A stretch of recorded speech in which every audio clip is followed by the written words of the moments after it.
Boa tarde a todos. A gente tem o prazer de receber aqui hoje nossa ex-aluna Mariana Niederreitmann. A Mariana tem formação em agronomia pela UFPR, depois ela fez um mestrado lá em Lavras, também no programa de genética e melhoramento, e por fim veio aqui cursar o doutorado com a gente e defendeu há quase um ano. Hoje ela trabalha como melhorista na Bayer, principalmente com as culturas de milho doce e cenoura, e é exatamente sobre isso que ela vai falar para a gente um pouquinho hoje, sobre o mercado de milho doce e o melhoramento. Então, Mariana, é um prazer receber aqui. Obrigado por ter aceito o convite. Obrigado pela presença. E fique à vontade para fazer sua apresentação. Obrigada, professor Gabriel. É um grande prazer para mim estar aqui, falar um pouquinho do meu trabalho para vocês e voltar a Exalc, que é essa escola tão maravilhosa que fez parte de um dos melhores anos da minha vida. Então, é um prazer muito grande.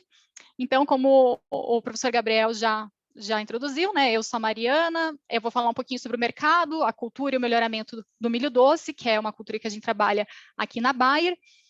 E na minha apresentação eu dividi ela em três partes. Eu vou falar um pouquinho sobre a minha jornada, né?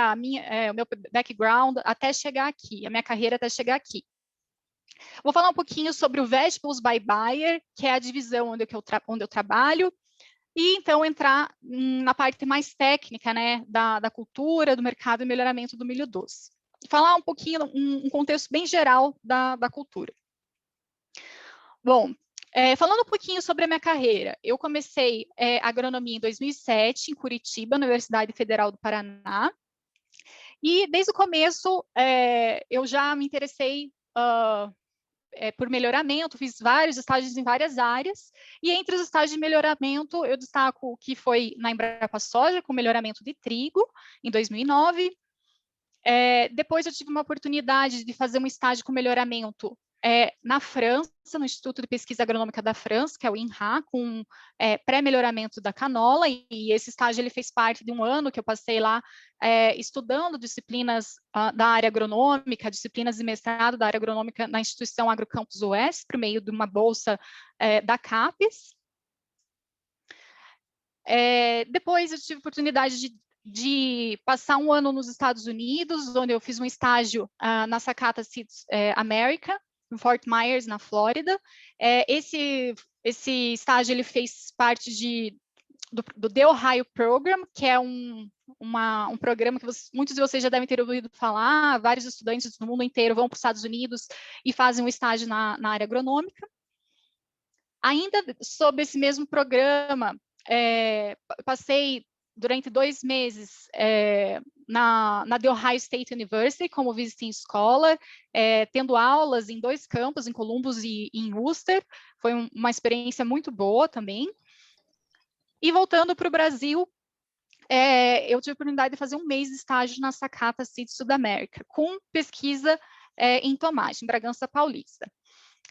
E em 2014 eu me formei na agronomia. E aí vocês podem pensar, nossa, essa menina, 2 intercâmbios, né, que CDF e tal. Só que não é bem assim. Eu também tive meus desafios, minhas dificuldades. Eu vou contar uma coisa para vocês. Eu reprovei em genética, mas foi a partir daí que eu vi que era uma matéria que eu realmente comecei a gostar mais, que eu me identifiquei muito. Depois eu fiz melhoramento, gostei e comecei a querer fazer mais. Então, assim, só contando aí um lado vulnerável que na verdade teve os desafios também, com certeza sempre tem, né? E em 2014 eu comecei o mestrado na Universidade Federal de Lavras, em genética e melhoramento de plantas, com melhoramento de batata, sob orientação do professor César Brasil. Lá, minha dissertação estava relacionada com melhoramento para resistência à sarna comum, e eu gosto muito dessa parte de melhoramento para resistência a doenças, que foi também o que eu acabei trabalhando no doutorado. O doutorado eu entrei em agosto de 2016, na Exalc, e trabalhei com melhoramento de hortaliças no laboratório do professor Fernando Piotto. Eu desenvolvi um projeto de pesquisa para resistência à mancha bacteriana do tomateiro. Foi um projeto muito interessante, tive a oportunidade de apresentar ele no Monsanto Post-Prime, que era um programa de relacionamento com universidades que a Monsanto tinha. O meu trabalho foi selecionado para apresentar no primeiro Scientific Day, em Genética e Melhoramento de Plantas. Isso foi aqui em Uberlândia, né? Por ironia do destino, acabei voltando para cá. E também, no meio do doutorado, eu voltei para The Ohio State University, no campus de Worcester, e fiz 6 meses do doutorado sanduíche, né, como visiting scholar, trabalhando aí em partes da minha pesquisa do doutorado, da análise de dados, foi bem interessante. E em dezembro de 2020, então quase um ano, eu defendi o meu doutorado na Exalc. Quando eu defendi o meu doutorado, eu já estava na Seminis, eu entrei aqui na Bayer Seminis em março de 2020, ou seja, junto com a pandemia, e eu vou contar um pouquinho para vocês aí do que eu faço como Breeding Science. Bom, essa minha função, vocês podem se perguntar, né, como que é a minha rotina? Então, a minha principal função aqui é dar um suporte na implementação de estratégias inovadoras, tanto no melhoramento do milho doce, quanto no de cenoura. E para essas culturas, a Bayer ela tem focado tanto no mercado tropical, quanto no mercado temperado. E na minha função, eu dou um suporte para todos esses pipelines, mas com foco maior, né, nos programas tropicais, que trabalham, né, principalmente para o mercado brasileiro. Então, assim, no meu dia a dia, eu faço análises estatísticas, eu gero visualizações que facilitam a tomada de decisão dos melhoristas, eu auxilio na melhoria de metodologias de fenotipagem, tento dar uma maior visibilidade do cenário presente versus o cenário futuro, que a gente pode estar com inovações que a gente pode estar implementando. Ou seja, como planejar, validar alguma nova tecnologia. Então, numa visão geral, essa seria o que eu faço como Breeding Science. E é claro, né, não podia faltar aí uma foto no milharal. Bom, antes de falar sobre a cultura do milho doce, queria falar um pouquinho sobre a Bayer, né? Por que a Bayer existe? Qual que é o papel da Bayer, né, como uma empresa multinacional? Ela tem um grande objetivo de fazer ciência para uma vida melhor. É uma empresa que tem mais de 150 anos de história, ela tem um foco tanto no cuidado com a saúde, quanto na agricultura, justamente por a visão da Bayer é saúde para todos e fome para ninguém. E ela tem 3 divisões, né? A divisão de farmacêuticos, a saúde do consumidor e a agricultura, que é a área, né, mais relacionada a nós, né, do melhoramento de plantas. E dentro da cultura da Bayer, nós temos alguns valores, né, que são importantes, são analisados sempre em todos os colaboradores da Bayer e também aquelas pessoas que pretendem entrar na empresa. Então, quem tiver interesse em entrar na Bayer, é bom estar ligado, assim, para se planejar para uma entrevista, estar atento, né, e ter isso na sua vida, né, que são esses 4 valores, que são os valores LIFE: liderança, integridade, flexibilidade e eficiência. E entre as estratégias da Bayer, existe um foco muito grande na experiência do consumidor, em inovações e o uso de ferramentas digitais. Bom, quais são os desafios, né, que a Bayer trabalha para enfrentar e que, na verdade, são desafios da agricultura moderna? Bom, a gente sabe que em 2050 a população vai estar bem maior, a gente sempre escuta isso, e realmente são 2 bilhões de pessoas a mais do que nós temos hoje. Isso significa que a gente vai ter que produzir cerca de 50% a mais de alimentos, tanto para alimentação humana quanto animal, e isso praticamente sem aumentar a área agrícola que a gente tem hoje. Isso também significa uma redução na área, na terra arável por pessoa, em 20%, né, até 2050. Opa. E, ao mesmo tempo, a gente sabe, né, que as mudanças climáticas elas estão levando a um clima com mais oscilações, estão aumentando a temperatura do planeta, e isso vem com um custo para a agricultura, porque existem estimativas que em 2050 as principais culturas elas vão ter perdas de aproximadamente 17% no campo, e justamente por causa dessas mudanças climáticas. Então, todos esses fatores estão ligados a objetivos da Bayer em produzir mais alimentos, usando os recursos de uma forma mais sustentável e com responsabilidade. E dentro dessa divisão de Crop Science, dentro da divisão da agricultura da Bayer, nós temos 3 pilares, que são 3 soluções para os produtores e também acaba sendo para os consumidores e para o planeta, né, de uma forma geral, que são a solução em Seeds and Traits, e dentro desses traits também inclui a biotecnologia, né, o negócio da biotecnologia, a solução em Crop Protection, que são produtos que vêm tanto do legado da Bayer quanto da Monsanto, e também o Digital Farming, que é uma plataforma bem avançada, que é disponibilizada para produtores, vocês devem ter ouvido falar, que é o Climate View. Por exemplo, né, que é Climate View, Field View.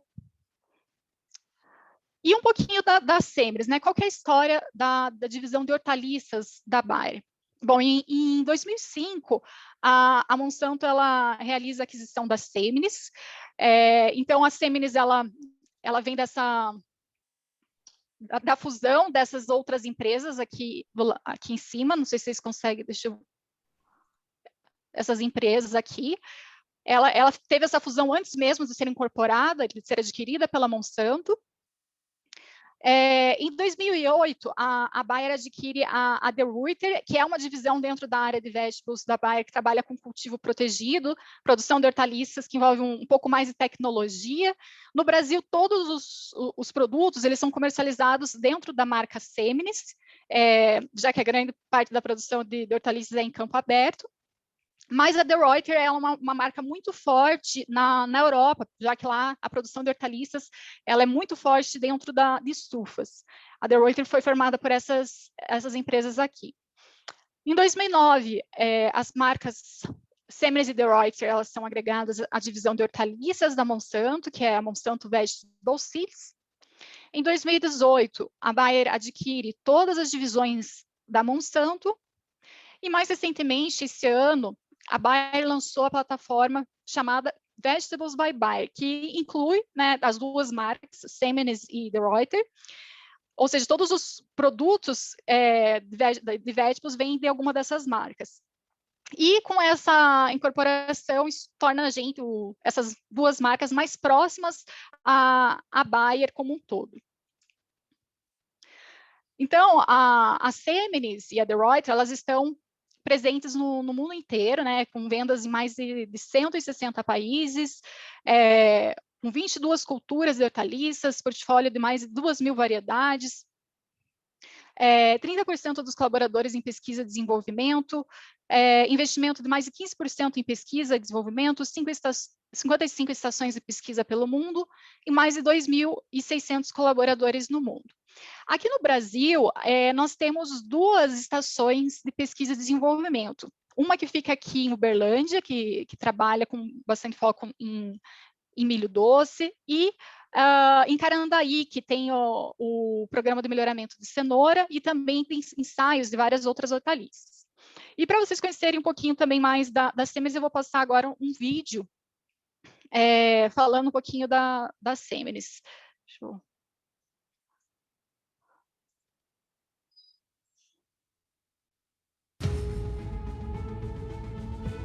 This is the time to be part of something new, something big, something with purpose and opportunity.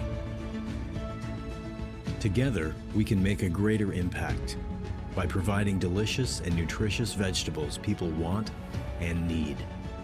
This is what drives us. This is what inspires us to create new products, new innovations, and most importantly, successful partnerships. It's time to join together to ensure every vegetable grows beautifully, harvests efficiently, and transports easily for a better, more sustainable future. A future that is healthy for the world and healthy for business. The success of your business means the world to us, because your success means so much to the world. Let's grow better together. O som saiu certinho aí para vocês?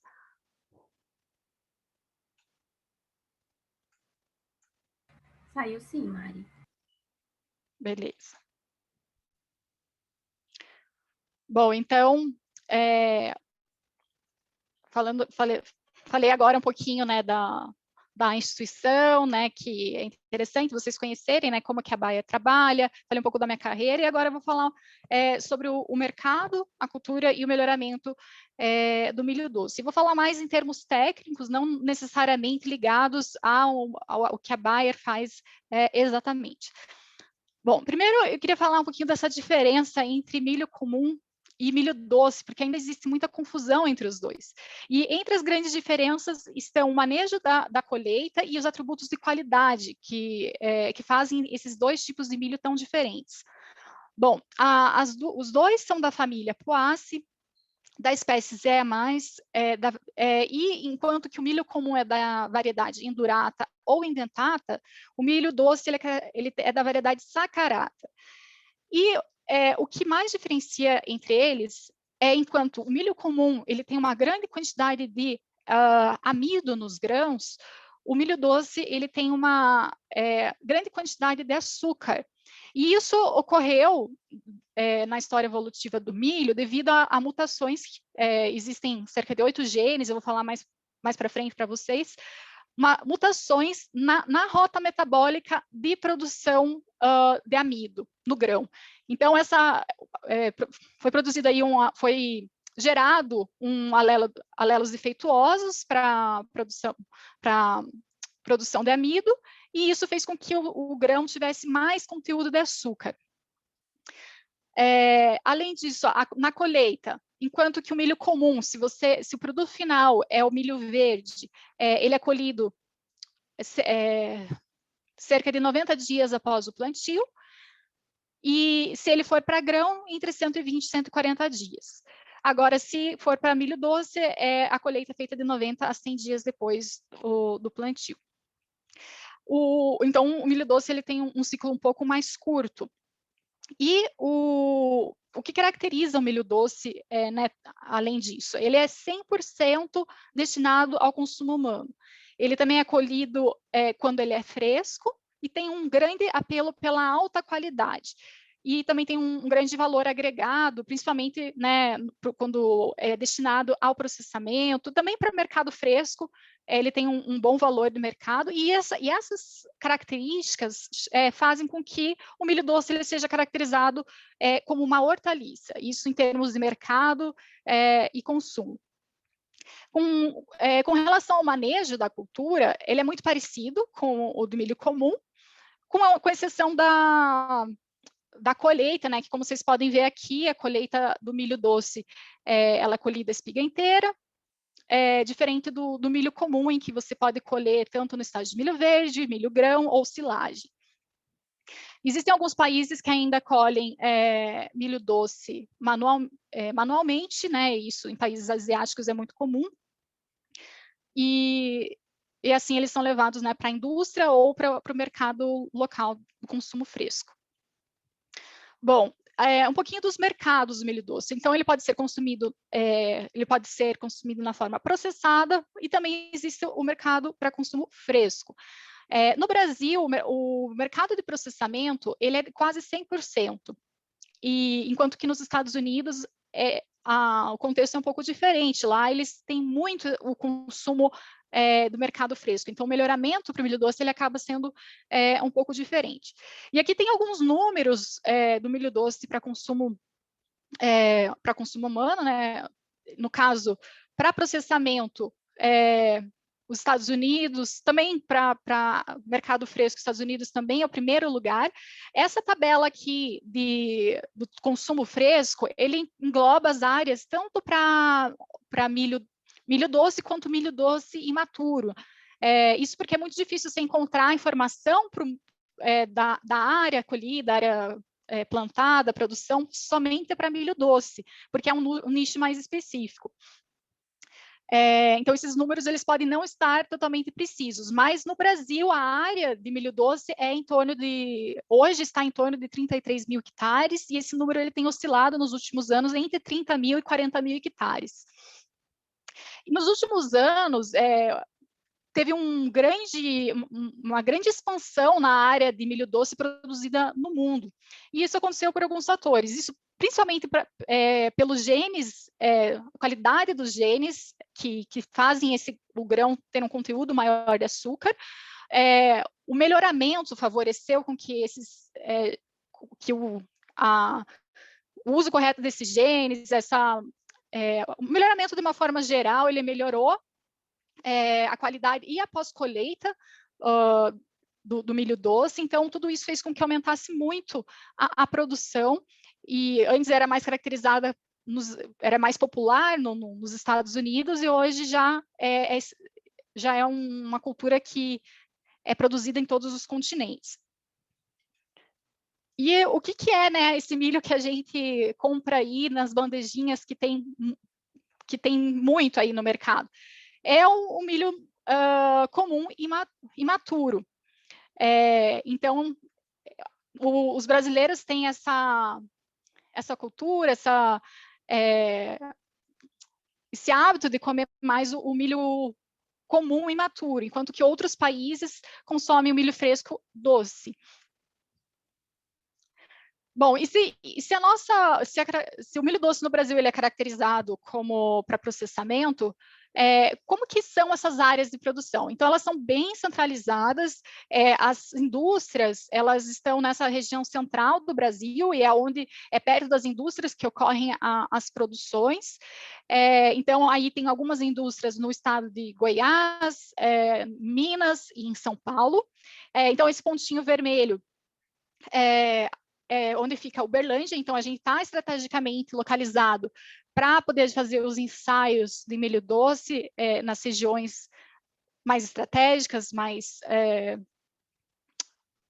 que representam, né, a produção do milho doce. Aqui tem a área que cada indústria produz por meio de contratos com produtores. Então, assim, são grandes áreas que produzem milho doce no Brasil, e com alta tecnologia, em geral com uso de irrigação por pivô, em cooperação, os produtores têm uma cooperação, um contrato com as indústrias, e essa produção ela ocorre durante todo o ano, né? São áreas bem quentes no Brasil, um clima bem tropical, né? Melhoramento para milho doce tropical no Brasil somente, e com irrigação, principalmente, né, nos períodos mais secos. E o melhoramento, né? Quais que são as características que a gente tem que considerar? Então, aqui eu dividi nas características que são mais importantes para o consumidor, para a indústria e para o produtor. Então, no caso do consumidor, existe um apelo muito grande para a qualidade, que são a coloração, uma boa coloração do milho, o sabor. O sabor ele envolve tanto a doçura quanto o aroma, a textura do grão. Eu vou falar um pouquinho mais dessas características mais para frente. A maciez, né, que seria a grossura do pericarpo, a presença de tip feel, que é essa área no final da espiga, sem grãos. Isso não é uma característica desejada, principalmente quando você fala de mercado fresco, mas também isso reduz o rendimento da indústria se as espigas estiverem assim. Já com relação às características para o produtor, resistência a pragas e doenças, vou falar um pouquinho mais para frente sobre algumas doenças do milho doce, rendimento, né, claro, assim como, né, todas as culturas, a arquitetura e o hábito da planta, isso é bem parecido com o que já ocorre no melhoramento do milho. Então, plantas que não sofrem acamamento, plantas que não perfilham muito, uma planta de milho que produz uma espiga em vez de duas. Então, tudo isso acaba sendo selecionado. O estresse abiótico também acaba sendo selecionado, resistência a estresses abióticos. E a indústria, né? A indústria também ela tem uma demanda específica aí, que no caso é a uniformidade, das espigas em relação ao formato, ao tamanho e à maturidade. A vida, né, o shelf life, a pós-colheita do milho doce é muito importante, até porque a partir do momento que o milho doce ele é colhido, a taxa de açúcar ela começa a diminuir. E o recovery rate. O recovery rate é uma característica muito importante, que é o rendimento industrial. É quanto que da espiga com palha realmente vai produzir de grãos, o que vai para a latinha, né? É o rendimento industrial. E com relação a isso, no melhoramento, o que a gente pode selecionar para essa característica? Seriam espigas com uma boa profundidade de grão, ou seja, com uma boa proporção entre o diâmetro da espiga e o diâmetro do sabugo, que se for um pouco menor o diâmetro do sabugo, teoricamente você vai ter um rendimento industrial melhor. E o milho doce, ele tem uma vantagem entre as hortaliças de uma forma geral, que por ele ser da mesma espécie do milho comum, ele acaba podendo usar muitas coisas que se usam no milho comum, usar muitas lições do milho comum. Então, por exemplo, a questão do uso de híbridos, né? O produto final é híbrido. Isso a gente acaba aproveitando a heterose, o uso de duplaploides, que já é realidade no milho doce, o uso de biotecnologia, de eventos transgênicos, plataformas de genotipagem que o milho usa, acabam sendo úteis para o milho doce, métodos de fenotipagem, uso de imagens, drones, a seleção genômica, né? Então, assim, tudo isso, como o milho comum já passou e está num estágio bem avançado, o milho doce está tentando tirar algumas lições. Então, a gente tem essa conexão também com o pessoal do milho comum, né? O que a gente pode aproveitar para poder produzir mais o milho doce? E sempre pensando aqui na equação do melhorista, né? No caso, por exemplo, do duplaploides, é uma vantagem enorme. Se a gente pudesse usar duplaploides em outras espécies que tem tantas dificuldades, né? No caso, ele acaba diminuindo o intervalo aqui, o tempo, principalmente com relação à reciclagem de linhagens. Bom, falar um pouquinho para vocês sobre a qualidade do milho doce, a genética da doçura do endosperma.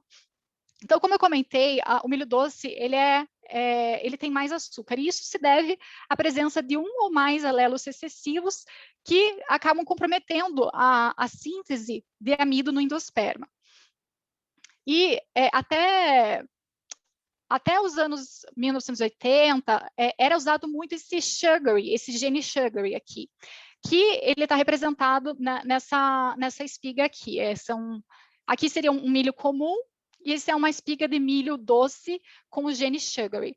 Mas esse gene ele tem vários problemas, e com o tempo os melhoristas foram usando mais esse gene shunking, que ele tem várias vantagens. Ele está representado aqui por essa espiga. Os grãos eles ficam bem enrugados e translúcidos.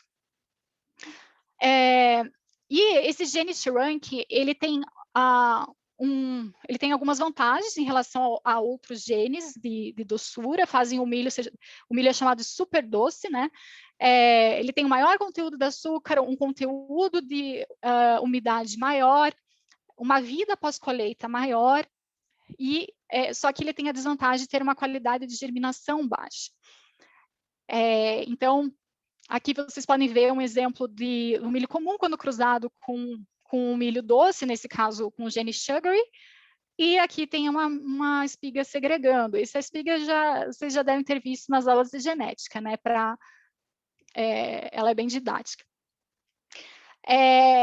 Mas a gente não pode avaliar a doçura do milho doce usando um refratômetro. O Brix, né, que é aquilo que avalia usando um refratômetro, ele é um indicador de qualidade, né, no milho doce. Ele pode dizer se a espiga está mais velha, se mas ela não é um bom indicador da doçura, porque o Brix ele é o teor de açúcares solúveis totais, e ele pode indicar que um milho ele tem mais açúcar do que ele realmente tem, porque o milho ele tem menos açúcares do que o Brix pode detectar. Então, a doçura ela não pode ser detectada assim. Aqui eu vou falar para vocês como que se avalia a qualidade do milho doce. Outros componentes de qualidade, além da doçura, são a maciez, que é determinada pela espessura do pericarpo, a resistência à mastigação. Já se sabe que a maciez ela tem uma herança aditiva, com uma tendência para o pai com um pericarpo mais fino. A textura, que é relacionada ao endosperma, se ele é mais cremoso ou ele é mais amiláceo.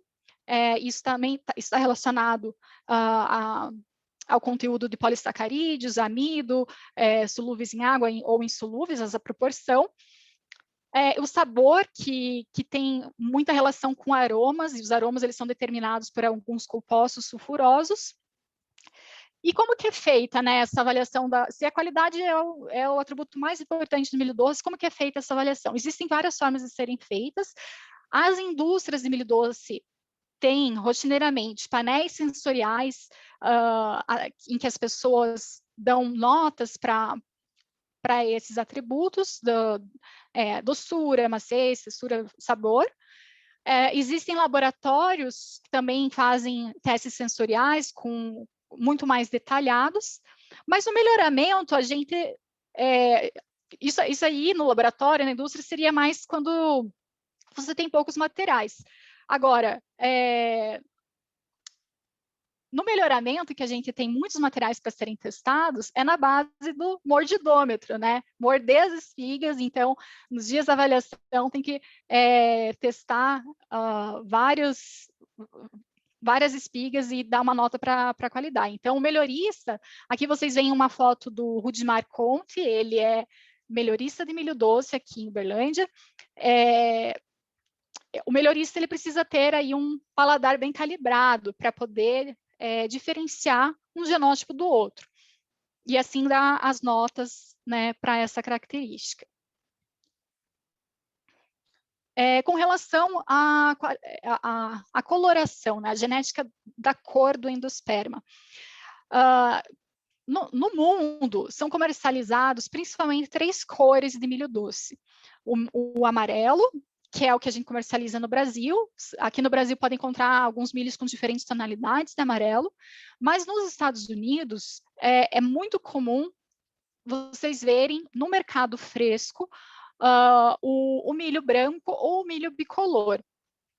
Esse milho branco ele é mais comum na Califórnia, enquanto que o milho bicolor ele tem mais popularidade em outros estados dos Estados Unidos. Esse aqui também é bem comum no Japão. E existem vários genes, na verdade, para coloração, mas o mais importante é esse gene Y, que tem uma herança simples. Então, o F1, ele é 100% amarelo, e o F2, ele segrega. Então, é esse aqui que é o comercializado. Bom, eu comentei dos problemas de germinação, né? Isso é bem característico do milho doce em relação ao milho comum. E quais são as principais causas dessa baixa germinação?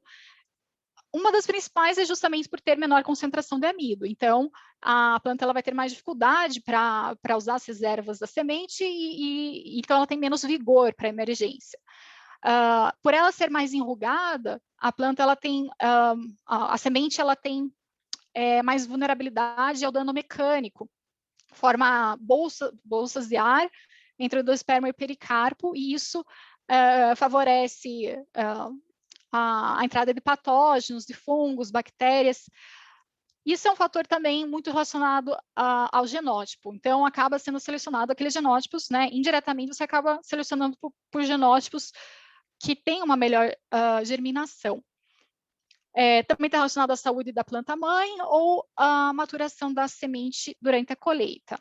Então, esse é um fator que milho doce é muito importante.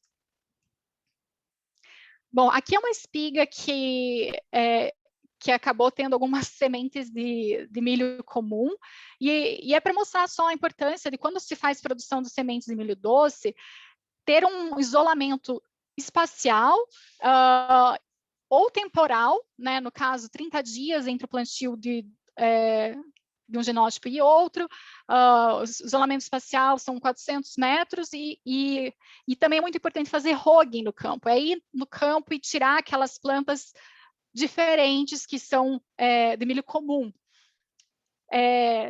Tem algo que também é muito característico no milho doce, que ele não produz, é difícil produzir antocianina. Isso porque o gene que confere a característica doce para o milho doce, ele está muito próximo do gene que confere a cor roxa, né, antocianina. Então, essa quebra ela é muito difícil de ser feita. Então, no campo de milho doce, você não vê o como, algumas partes da planta avermelhadas, como é comum para o milho comum. A rotação também, né, no caso, não plantar milho doce em cima de uma área que plantou milho comum, para não ter problema de contaminação. O enfesamento, né, o corn stunt, ele é um problema que tem até aumentado, vocês devem ter ouvido falar recentemente, porque está sendo um problema muito grande para vários produtores, tanto do milho comum quanto para milho doce, e as perdas elas podem chegar até 100% da produção, e ela é uma doença muito complexa, porque ela tem vários agentes causais, né, o espiroplasma, o fitoplasma e também o vírus do raiado fino, que causa essas estrias brancas. Ela causa o encurtamento dos internódios, folhas mais amareladas, muita produção de muitas espigas. Então, assim, é uma doença bem complexa e é um dos principais desafios no melhoramento do milho doce também, assim como tem sido para o milho comum.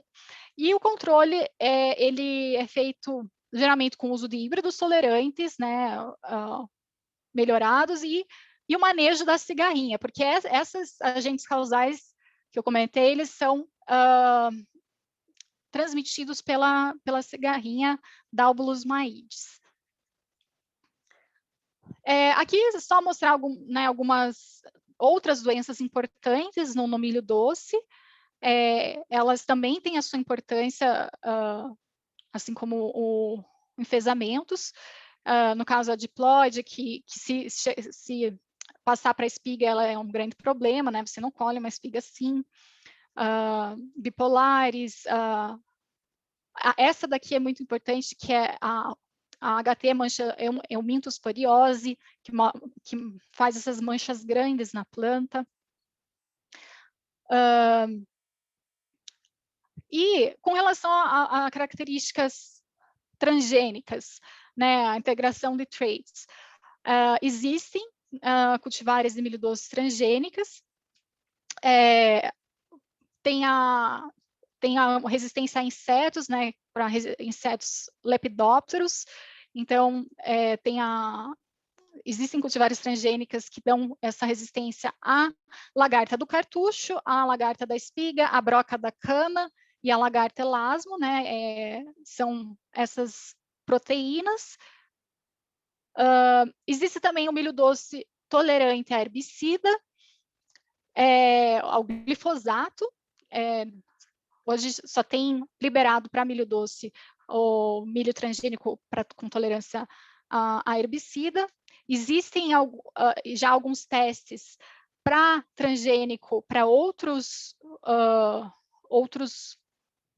herbicidas, como o glufosinato, 2,4-D e o dicamba, mas ainda não são liberados para comercialização. E a resistência a insetos e tolerância a herbicidas estaqueado. E no caso, esse aqui é comercializado nos Estados Unidos, e a resistência aos insetos é mais para os insetos de raiz, como esse vaquinha, a lagarta alfinete.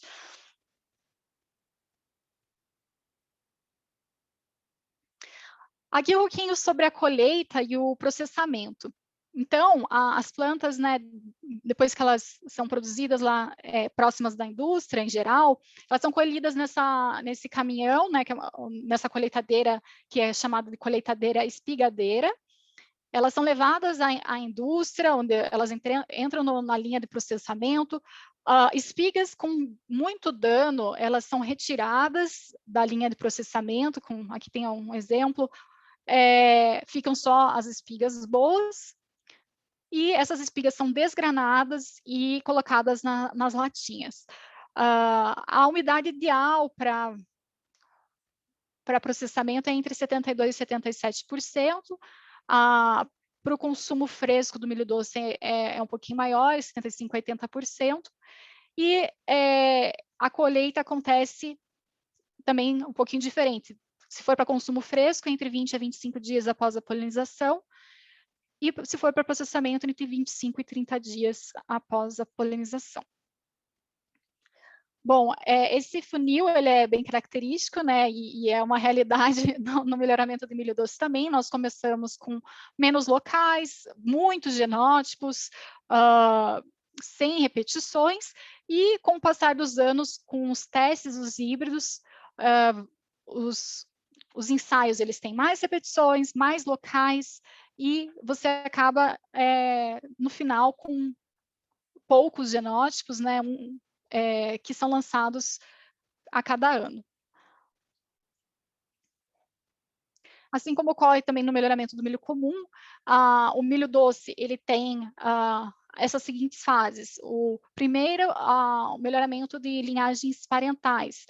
No caso, são usadas a metodologia convencional, são usados marcadores moleculares, duplaploides, e geralmente demora de 2 a 3 anos, essa fase. Depois passa para a fase de seleção de híbridos, as melhores combinações, né? Isso com base na capacidade geral de combinação, são testados os melhores híbridos, essa fase dura em torno de 6 anos. E após 6 anos do cruzamento. E aqui, com o lançamento comercial, ocorre aí entre 7 anos e meio a 9 anos após o primeiro cruzamento. Bom, falando um pouquinho sobre duplaploides, né, muitos de vocês já ouviram falar, já conhecem, né, na genética a gente aprende, e isso também é uma realidade no milho doce. Geralmente... Não se diz, né? Não, o problema é ele falar isso, ele falar que a aluna que transferir. Então, é uma metodologia que veio, né, o duplaploide é uma metodologia que veio justamente para contornar a demora no processo de obtenção de linhagens, que dura aí de 5 a 7 ciclos de autofecundação. São 4 etapas, de uma forma geral, que ocorre os duplaploides para a obtenção de linhagens homozigotas.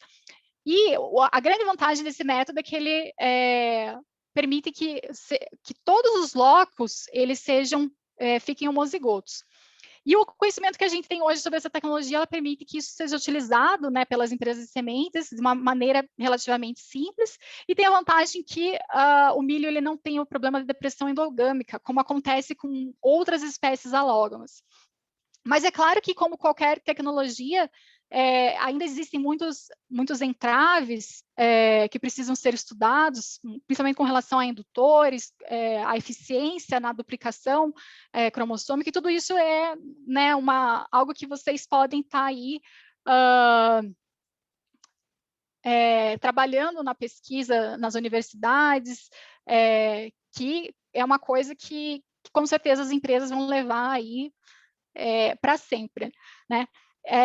Então, relembrando um pouquinho aqui as etapas da obtenção dos duplaploides, são 4 etapas: a indução da ploidia por meio da polinização do germoplasma de interesse, né, do genótipo de interesse com o indutor da ploidia. Essa primeira fase ela pode ser obtida da forma in vivo, ou seja, por meio do uso de indutores, ou in vitro, que é por meio da cultura de anteras ou a cultura de osferas. Eu não vou comentar sobre essa parte do in vitro, justamente porque a indução in vivo ela tem sido mais eficiente, ela não precisa ser, o germoplasma não precisa ser responsivo à cultura de tecidos, ele é mais simples, no menor custo que o melhoramento, que a indução in vitro. A segunda etapa é a identificação de possíveis sementes haploides. Essa identificação ela pode ser feita por meio de marcadores morfológicos.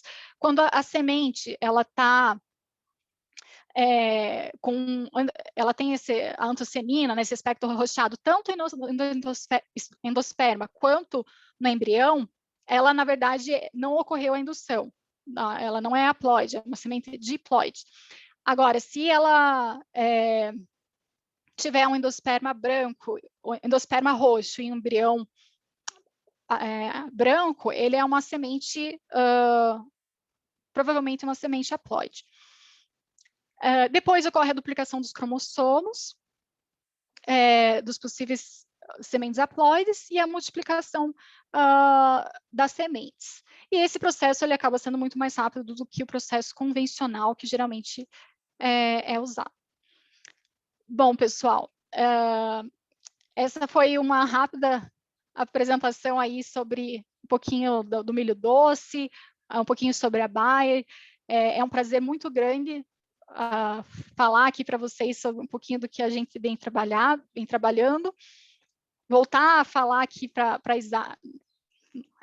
nos seminários da Exalc e relembrando assim que daqui a pouco vocês vão estar aí no mercado de trabalho, existem muitos desafios, eu passei por muitos desafios, e é muito bom a gente poder aplicar muitas das coisas que a gente vê aí na universidade. Muito obrigada aí pela oportunidade.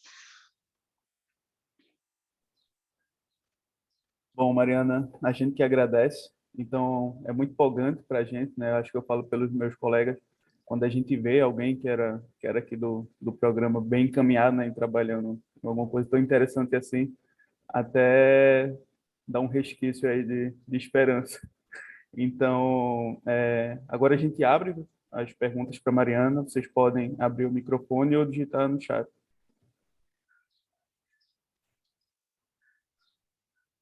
Mari, parabéns pela apresentação, foi muito interessante. E, assim, ouvindo a sua apresentação, eu fiquei com uma curiosidade. Vamos supor que a gente tem uma situação que você tem um milho doce que tem a maciez, tem a textura, o aroma e o sabor que você comentou, mas ele não seja tão bom em produtividade. Esse híbrido, ele pode avançar no programa de melhoramento em comparação com aquele com maior produtividade e uma pior qualidade, ou seja, o objetivo principal do programa seria atender o consumidor e não o produtor? Assim, qual que é a prioridade que vocês têm? Sim, ótima pergunta. Então, assim, infelizmente a gente não pode ser perfeito, né, e ter a característica perfeita para todos aqueles atributos que a gente busca. Então, é por isso que a gente tem várias etapas de seleção.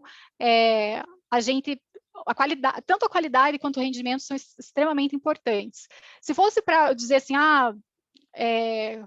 se fosse para escolher entre um e outro, se tivesse uma diferença absurda, a qualidade ela é uma dos quesitos mais importantes. Mas a gente não pode esquecer do aspecto do produtor. O produtor, a indústria, não vai produzir um híbrido que não tenha uma produtividade, porque isso implica na produtividade, no rendimento industrial, nas vendas, e isso tudo está interligado.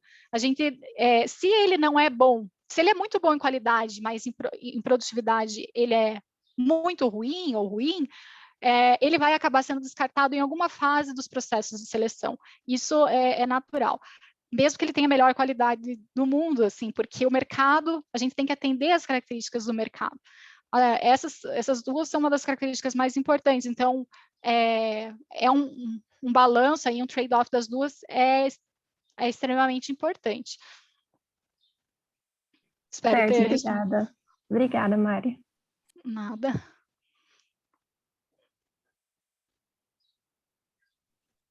Mais alguém, pessoal?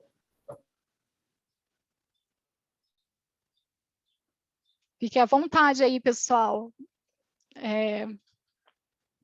façam perguntas. Estou à disposição.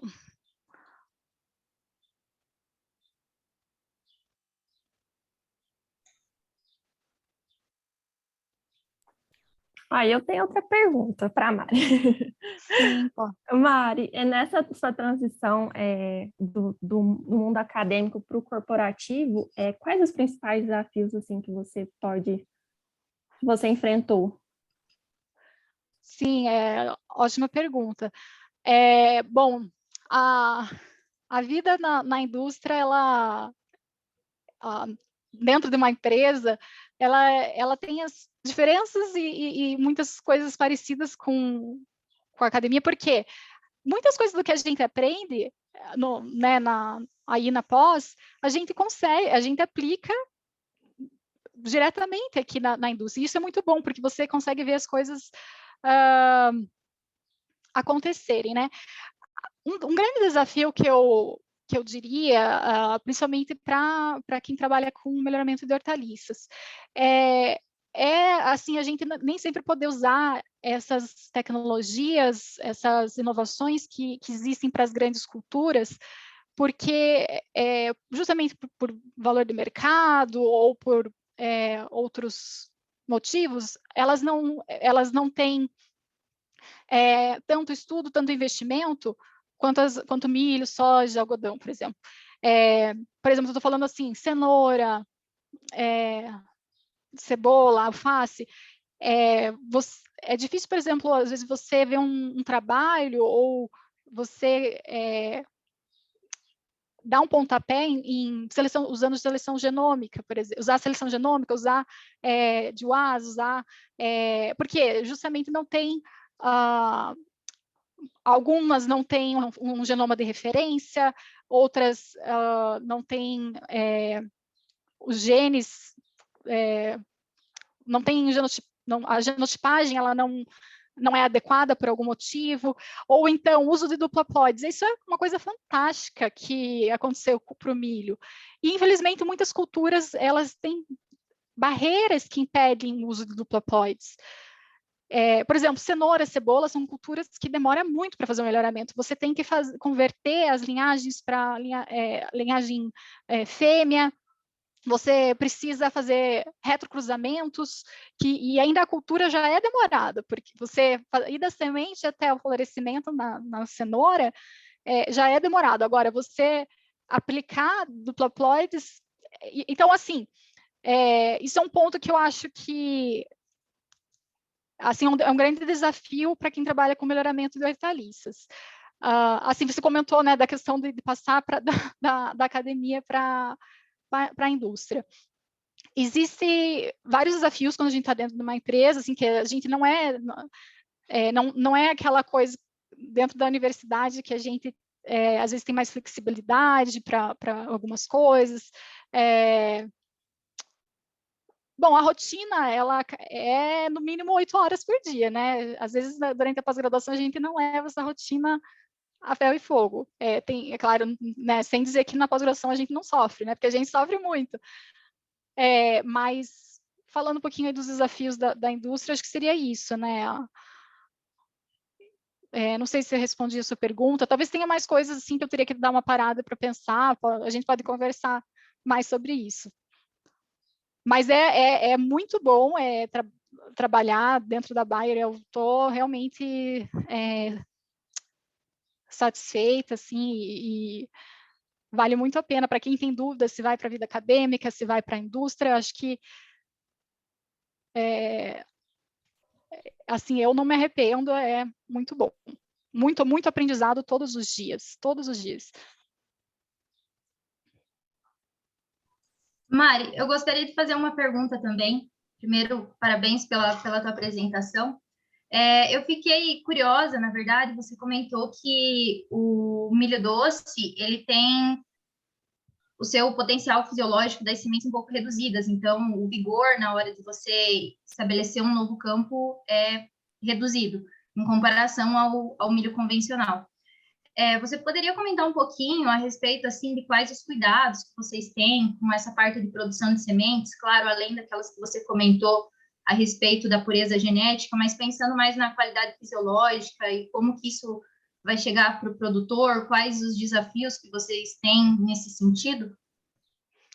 Sim, então, dentro da Bayer existem, né, existe uma parceria com o laboratório de tecnologia de sementes, o laboratório que faz esses testes de germinação. Então, quando um híbrido ele avança, esses testes eles são feitos, né, testes de germinação, de pureza, para ver isso antes de você comercializar ele, porque se ele não tiver um bom vigor, se ele não tiver uma boa emergência, assim, né, se ele não tiver não produzir um bom stand no campo, esse milho ele não é bom para o produtor de sementes também, então acaba não sendo interessante para o mercado. Dentro da pesquisa no melhoramento, a gente também faz alguns testes menores, mas faz alguns testes de emergência de plantas para ver quais que têm uma emergência melhor. Isso é um fator que é mais problemático, principalmente em linhagens, né, nas linhagens dos híbridos, que fazem os híbridos, mais do que no híbrido mesmo. E são feitos testes de germinação, tem que ter um cuidado com a semente, a semente ela é tratada antes dos plantios, então isso melhora essa questão, né, tipo, às vezes a semente ela está ali com um dano, para você ter ela tratada, acaba dificultando a entrada de patógenos. Então, assim, esses são alguns dos cuidados que agora estou recordando. Mas isso é bem desafiador, né? Principalmente porque no melhoramento você tem pouca semente, né? Então, acaba sendo, eu imagino, desafiador dentro do programa, né? Sim, os testes de germinação, eles ocorrem mais nas fases mais avançadas, em geral, né? Nas primeiras fases, quando, por exemplo, a semente veio veio do processo de dupla ploide, você tem poucas sementes, esse cuidado ele é mais importante, mas indiretamente essas que elas não têm uma germinação boa, elas vão acabar não indo para frente, por algum motivo ou por outro, ela não vai multiplicar bem, ela não vai ter uma boa forma, às vezes já tem um problema que vem lá na espiga, que não produziu as sementes direito, e aí você acaba não selecionando indiretamente para essa característica. Ótima pergunta, Patrícia. Obrigada. Obrigada a você pela resposta, pela palestra, Mari. Prazer. Mariana, posso fazer uma perguntinha rápida também? Sim, claro. Já que o pessoal perguntou da questão da transição e você falou um pouquinho das similaridades e diferenças, existe algum ponto que alguma experiência, alguma habilidade que você sentiu falta e gostaria de ter sido, talvez, trabalhada de alguma forma durante a pós-graduação, algo que a gente poderia fazer como comissão, como professores? Como a gente poderia preparar melhor nossos alunos? Olha, a Exalc ela é excelente porque ela tem essa multidisciplinaridade, né? Assim, o melhoramento em si ele é multidisciplinar, então a gente tem essa bagagem já para enfrentar, por exemplo, você vai trabalhar com estatística, vai precisar fazer uma análise, eu preciso saber de como fazer uma seleção em campo, tudo isso acho que a Exalc trabalha bem nos alunos. Na minha função, eu tenho trabalhado muito com estatística, com análises, e eu acho que, assim, muito do que eu estou aplicando agora, eu aprendi nas disciplinas de vocês, na sua disciplina de biometria, na disciplina de... até complicado você mencionar aqui, porque você vai deixar algumas matérias de fora que são também super importantes, né? Mas a Exalc, ela é pioneira, muito boa nesse sentido de estar preparando os alunos nas áreas que mais as empresas estão exigindo, genética quantitativa, bioinformática, biometria, genética estatística, biometria de marcadores, eu não quero deixar ninguém de fora, mas enfim, eu acho que vocês se preparam muito bem. Eu não consigo dizer assim, agora faltou... porque cada pessoa também vai desenvolver o projeto numa área. Você não pode fazer projeto em todas as áreas e ficar bom em tudo, né? Eu acho que é interessante todo mundo saber, assim, o que quer trabalhar, né? Você quer ser cientista, você é uma pessoa que é mais detalhista, você gosta de fazer programação, ou você quer estar mais em campo, porque os perfis, eles existem, né? Uma pessoa ela não pode ser 100% em tudo. E então, assim, vai muito do interesse de cada pessoa, em saber o que ela quer, no que ela quer trabalhar, e ela ir já se dedicando, se focando nisso, e procurando, né, fazendo network, procurando os professores, os colegas que tenham habilidades para poder ajudar. Eu acho que seria isso, de uma forma geral. Tá bom, muito obrigado. Nada. Bom, pessoal, mais alguém? Alguma pergunta?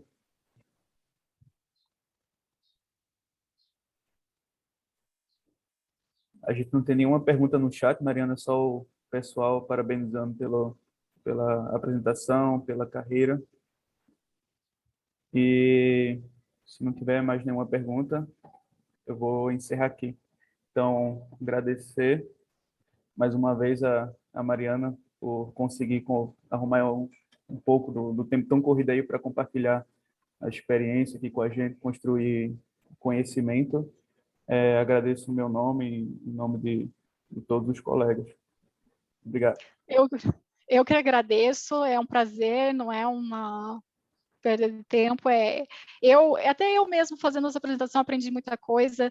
A gente acaba procurando saber algumas coisas mais e enfim, é muito bom voltar para a Exalc e quem sabe mais para frente posso falar sobre cenoura, que é uma cultura que eu também tenho trabalhado muito esse ano, trabalhei muito com cenoura também. E eu que agradeço essa oportunidade. Valeu. Tá bom, oportunidade não vai faltar, então. Então é isso, pessoal. Boa tarde a todos e a gente finaliza aqui o seminário. Tchau, tchau.